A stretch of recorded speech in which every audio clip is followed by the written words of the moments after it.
single moms, teachers, travelers, and entrepreneurs. This is Sabrina Scott back with another video to be completely transparent with you guys, as I want this channel to be a learning experience for both of us, so you don't have to go through the struggles and more difficult times that I've went through as a traveler, even though it's still completely worth it. So, denied access to China. So as many of you know, we had a tourist visa in January of this year, 2019, and we changed it in February to a work visa. And then I realized that I would rather only teach online as opposed to in the classroom as we travel. So we came back to America to get a tourist visa for the third visa. So we completed this process in the past week or so, and I submitted all the documentation. They told me that I could pick it up within 24 hours, so the next morning I could come back and pick it up in San Francisco. So I went, stood in line at 6 o'clock in the morning. They open at 9, and when I went to go pick them up from the window, she only gave me one passport, and she said that Safaris had been approved and sent me to a different window to see. Apparently they needed additional documentation. So I put self-employed because I would prefer them to know as little about my finances, my career, all of that as possible. So once I put self-employed, they had said that they needed additional documentation for my business. So they need a business license, some type of business letter, and a third piece of documentation.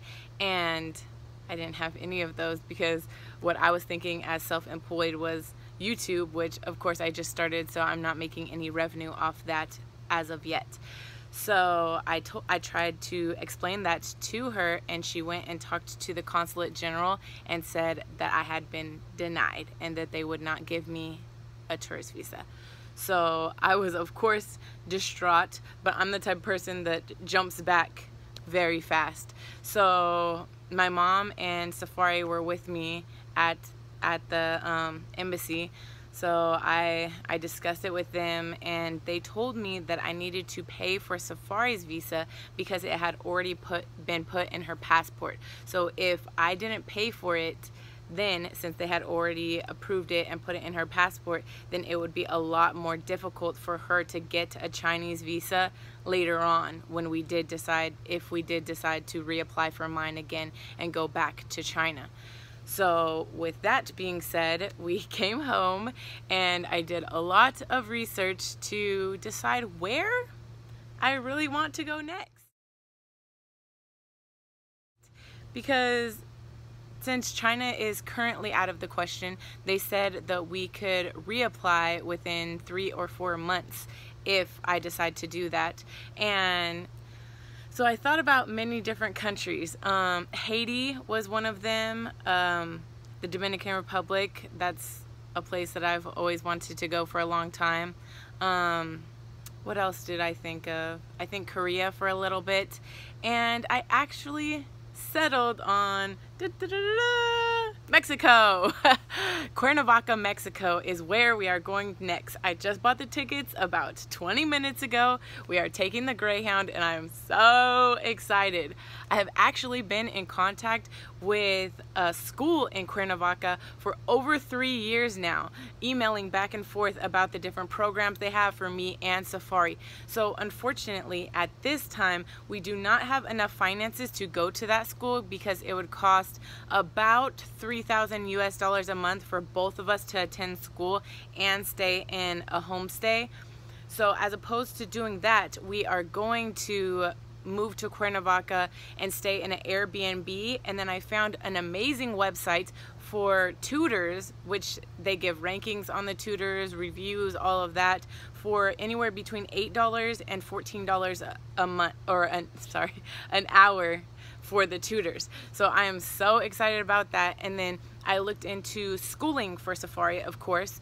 She's homeschooled, and she will graduate with a high school diploma no matter where we live in the world. However, I still like her to attend schools wherever we live. So she attended school in China, and she's attended schools in every state that we've been in the United States. So I want to make sure that she's in some type of school, whether it be part-time or full-time. So I looked into public school out there, which typically I'm not a fan of, and that's kind of like where it led me, that most people said that expat children don't often go to public schools in Mexico because they are often corrupt and they don't have the necessary supplies to educate the children properly. Although that is just my research, I'm sure that people have many different opinions on that. But Safari has been to private school her entire life, whether it be in America or in China. So then I looked up private school, and from what I researched, which I am not completely done with researching this, it's anywhere between $150 US and $350 US, which is amazingly cheap compared to America and China.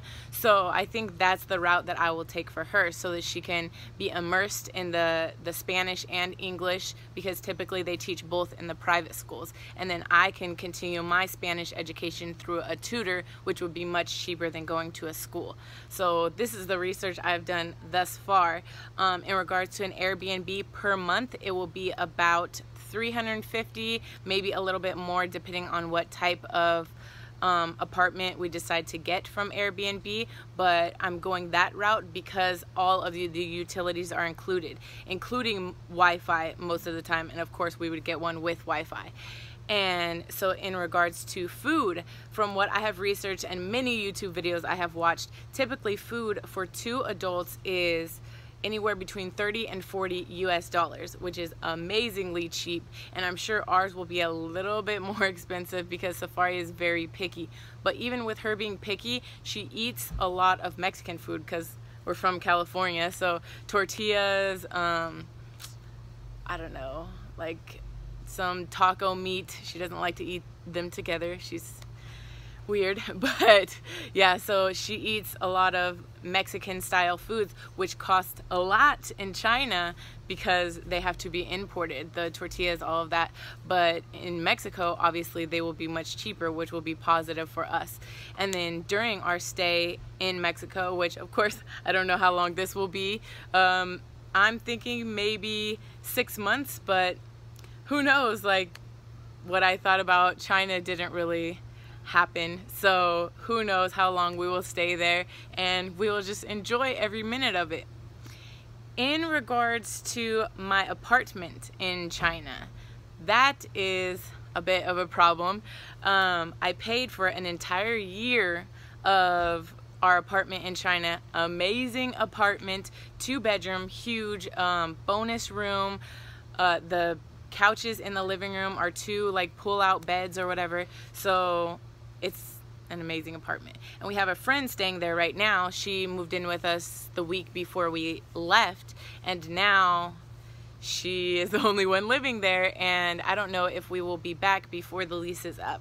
So the lease is up in April, so hopefully we could get back before then, because we left a lot of things there thinking that we are only going to be in America for about a month. We only brought a regular sized backpack of our belongings, which we don't have much belongings anyways, so it doesn't bother me too much if we don't get those things back. But there are some things that I would really like to get back, and we have many friends in China that are able to pack up our stuff and hold it out there until we end up coming back.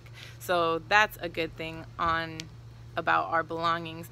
But yeah, so that is the plan right now. I still have a lot of research to do and a couple things to repurchase, such as travel adapters and extension cords, things like that, for making life more comfortable in other countries. But if you guys have any advice, information on going to Mexico, please send that my way, because I am very excited to go there, to experience everything. I have only been to Tijuana and Juarez when I lived My parents took us to Tijuana every summer, and then we went to Juarez when we lived in El Paso. So those are the only two places I've been to. I've never been deeper in Mexico, so I'm very excited to go and experience all these new things. So if you have any advice, please drop it down below. And I know that it can be a dangerous place. I'm sure many people will mention that, but as long as I feel like I'm well prepared and I am ready for this and I have researched well enough, then it's going to be a great adventure. So I hope to see you guys very soon in my next video. Bye-bye.